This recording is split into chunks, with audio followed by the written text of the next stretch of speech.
করে দাও, মাফ করে দাও। ক্ষমা চাই কার কাছে? আমার সাথে পড়তে পারবেন না?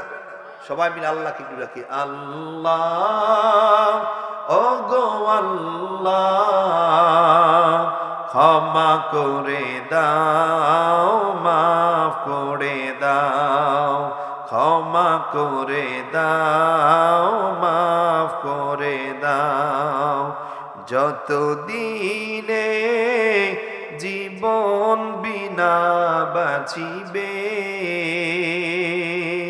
সুপথে চালাও, মাফ করে দাও, সুপথে চালাও, মাফ করে দাও। আল্লাহ, ও গো আল্লাহ, ক্ষমা করে দাও, মাফ করে দাও, ক্ষমা করে দাও, মাফ করে দাও।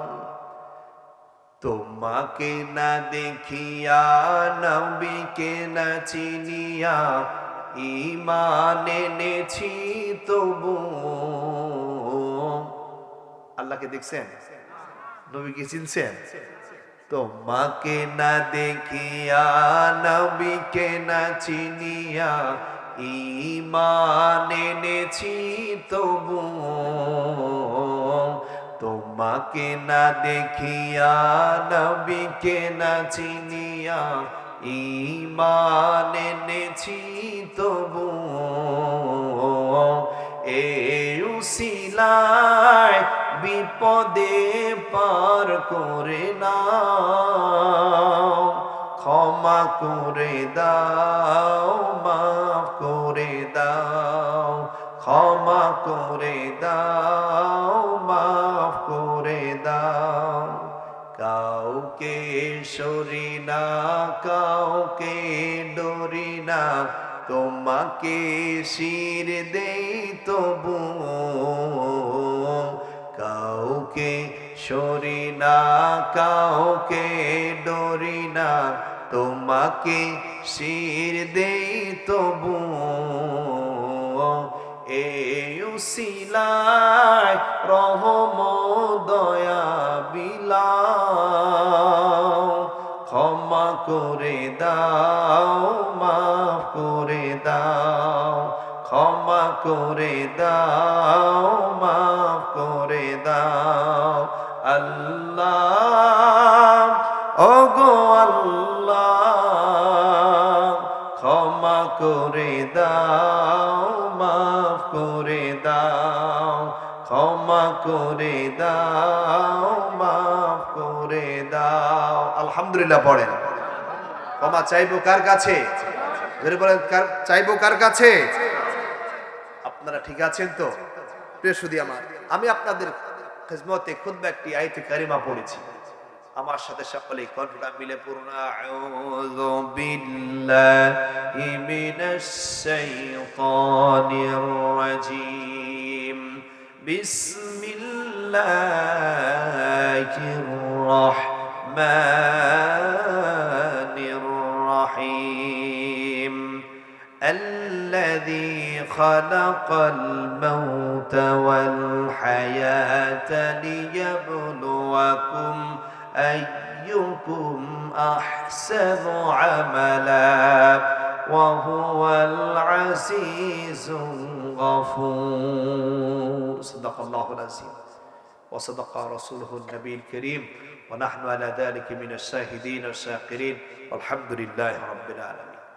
আল্লাহ সুবহানাহু ওয়া তাআলা কুরআনুল কারীমের বলছেন, আল্লাযী খালাকাল মাউতা ওয়াল হায়া। আল্লাহ পাক বলছেন, আমি আল্লাহ সৃষ্টি করেছি মৃত্যু এবং হায়াত। আল্লাহ কি সৃষ্টি করেছেন? জোরে বলেন, মৃত্যু এবং হায়াত। লিয়াবলুয়াকুম আইয়ুকুম আহসানু আমালা। এই দুনিয়াতে হচ্ছে আল্লাহ পরীক্ষার একটা হলের মতো করে দিয়েছেন। আমরা যা কিছু করব, আল্লাহ পাক বলছে, বান্দারে তুমি আমার কাছে নেক আমল, আহসানু আমালা, ভালো আমল নিয়ে আমার কাছে আসো। আলহামদুলিল্লাহ পড়ে। এখানে আল্লাহ রাব্বুল আলামিন বলছেন, আমি আল্লাহ সৃষ্টি করেছি হায়াত এবং মৃত্যু।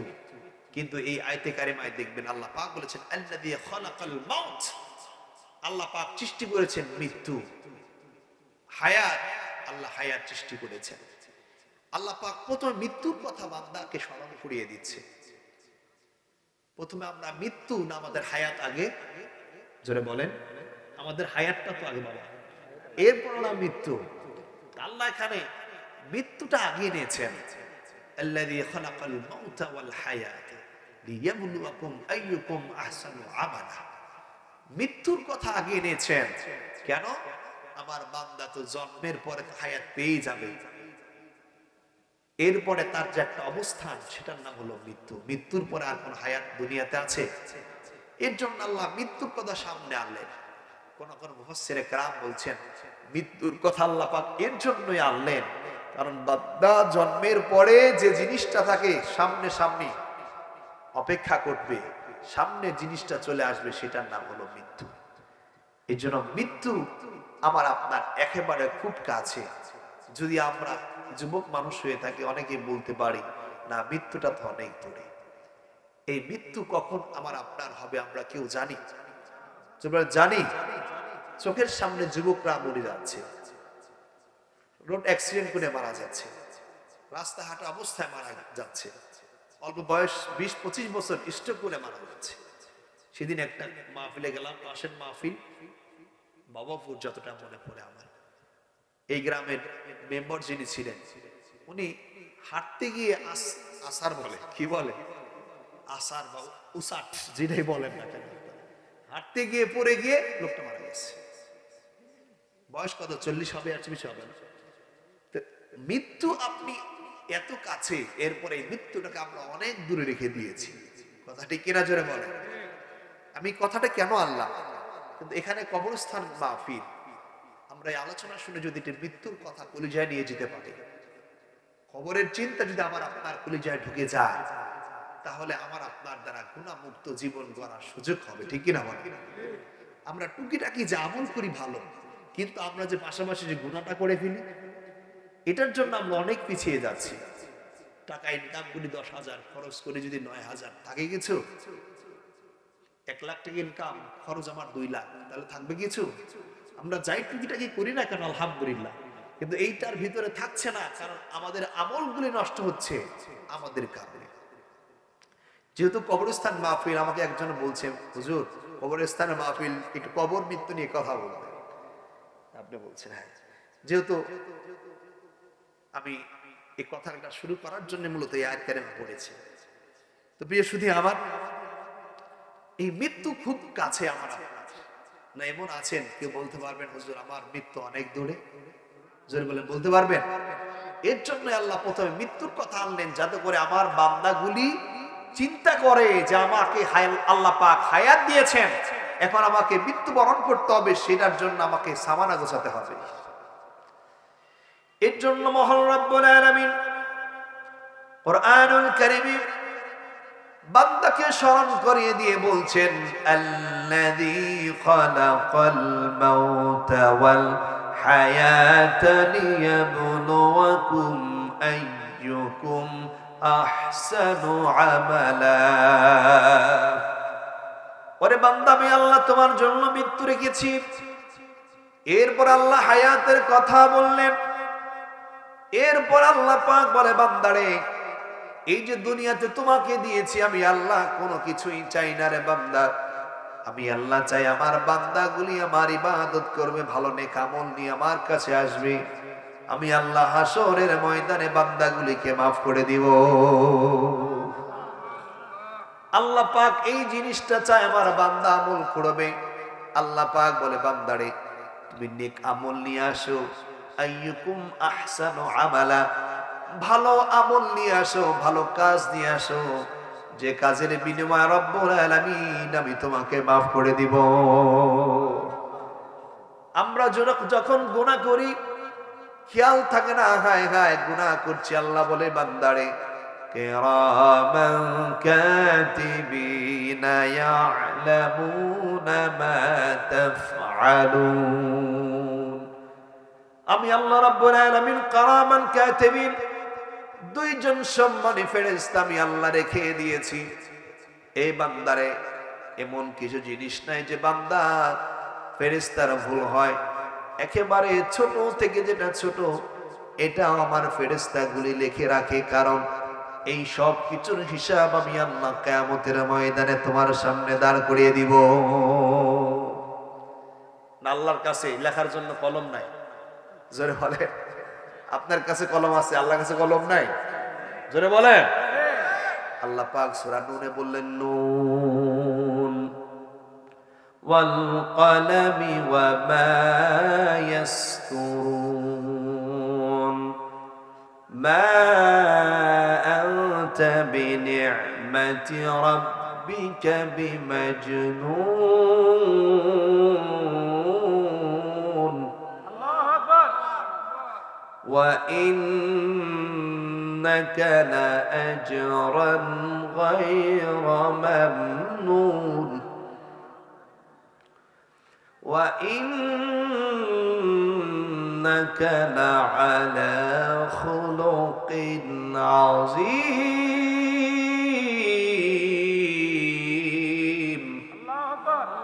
আল্লাহ বলে নুন ওয়াল কলামি ওয়া মা ইয়াসতুরুন। আল্লাহ পাক নুনের কসম করেছেন, কলমের কসম করেছেন। সুবহানাল্লাহ বলে। এই নুনের অনেক ব্যাখ্যা, আমরা সেই দিকে যাব না, ওটার বলার আলোচনার উদ্দেশ্য না, আমরা পরে এক সময় শুনবো। আল্লাহ পাক বলছেন নুন ওয়াল কলামি ওয়া মা ইয়াসতুরুন, আমি আল্লাহ কলমের কসম। তার মানে আল্লাহর কাছে কলম আছে কিনা জোরে বলে। আবার আপনার তাকদীর লিখছে না জোরে বলে। আমলনামা লিখছে কে? কিরামান কাতিবিন, দুইজন ফেরেশতা। এই যে লিখছে আমার আপনার জীবনের খাতা লিখছে আর লিখছে। আমরা যখন দুনিয়া থেকে চলে যাব, আমরা মরেই থাকবো, পড়েই থাকবো, মনে হবে যেন কে যেন পড়ে আছে, কিন্তু মানুষ যেটা সেটা চলে গেছে। আমি মাহবুব আজকে যে এখানে মারা যায়, আপনি কি বলবেন? মাহবুব মারা গিয়েছে। আর পুরো মানুষটাকে বলবেন মাহবুবের লাশ পড়ে আছে। না আমাকে মাহবুব বলে ডাকবে কেউ? যে মাহবুব হুজুরকে সরান সরান বলবেন আপনারা?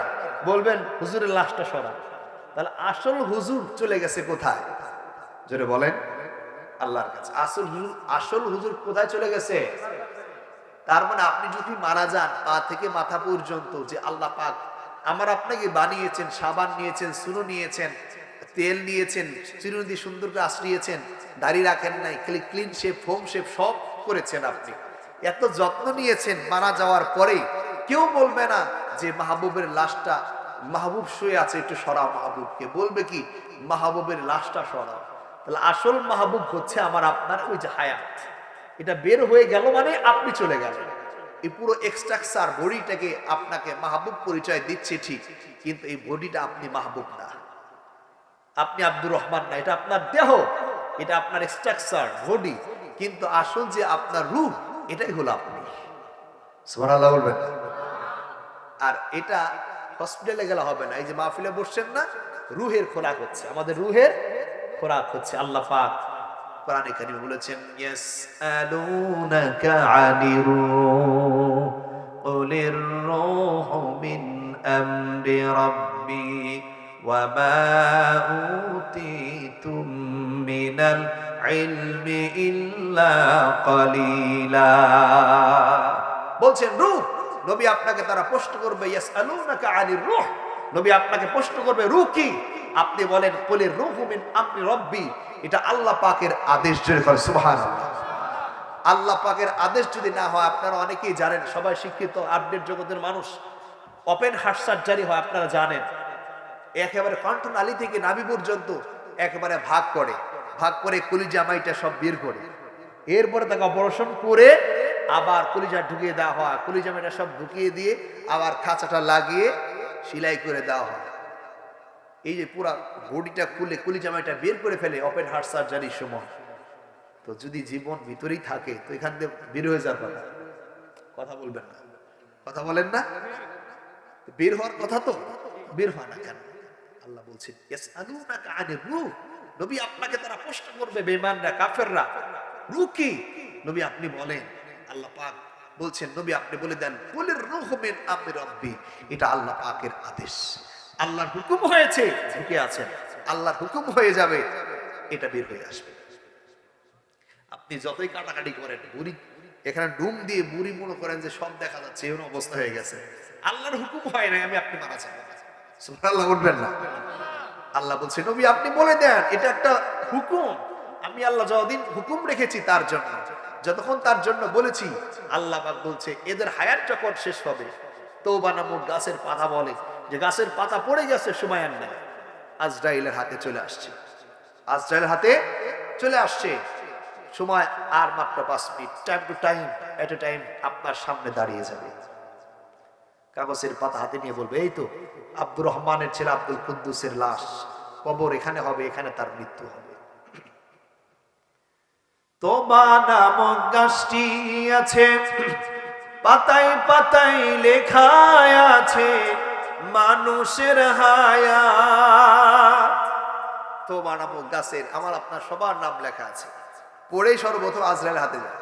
আজরাইল দেখে দাইন্না চৌধুরী ধীরপুর এলাকায়, ধীরপুর এলাকা পাশের গ্রাম আব্দুর রহমান ছিল আব্দুল কুদ্দুস সাহেবের মৃত্যু হবে 12টা 13 মিনিট, এখন 13 বাজে, অমনি টাইম টু টাইম আপনার সামনে দাঁড়িয়ে যাবে। তওবা নামক গাছটি আছে, পাতায় পাতায় লেখা আছে মানুষের হায়াত, সেই পাতা ঝরিয়া পড়লে, সেই পাতা ঝরিয়া পড়লে মৃত্যুর নিশানা, আজরাইল আসিলে কারো কৈফত চলবে না রে মানুষ, কৈফত চলবে না, সে যে নামে আজরাইল সময় মতো তোমার ঘরে হইবে দাখিল, সে যে নামে আজরাইল সময় মতো তোমার ঘরে হইবে দাখিল, কত কাকুতি মিনতি করবে তুমি, কত কাকুতি মিনতি করবে তুমি, রেহাই পাবে না, আজরাইল আসিলে কারো কৈফত চলবে না রে মানুষ, কৈফত চলবে না, চলবে কোন কৈফত চলবে, কৈফত চলবে না।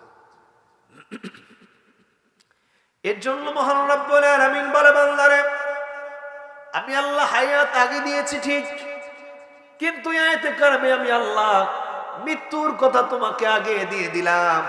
বান্দারে এই কোরআন আয়াতের ভিতরে মৃত্যুর কথা আগে দিলাম, কারণ হলো তুমি যেন বুঝতে পারো বান্দারে জন্ম যখন হয়ে গিয়েছে, এখন একটা স্তর আছে তার নাম হলো মৃত্যু, মৃত্যু আসলে তো মরণ বরণ করতে হবে, এর জন্য বান্দারে জন্মের পরে মাথায় দিয়ে দিলাম মৃত্যু, মৃত্যুর কথা শুনে বান্দা তুমি আমল করো।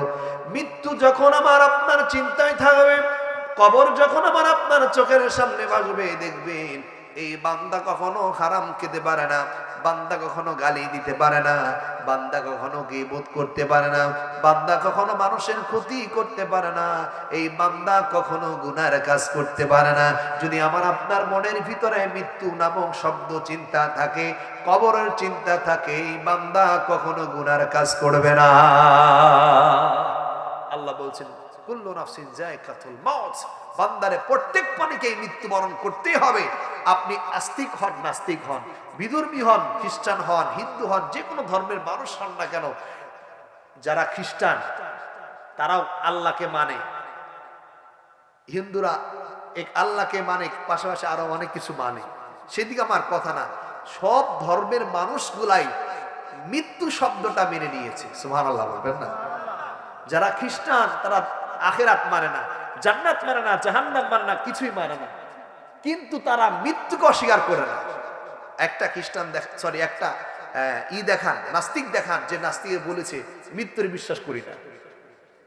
আপনি জাহান্নাম অবিশ্বাস অনেকে করে, জান্নাত অবিশ্বাস করে, হাসর মিজান পুলসিরাত অবিশ্বাস করে, কিন্তু মৃত্যু নামক যে শব্দ, এই শব্দটা এমন কোন নাস্তিক আছে পৃথিবীতে যে বলছে মৃত্যু বিশ্বাস করি না?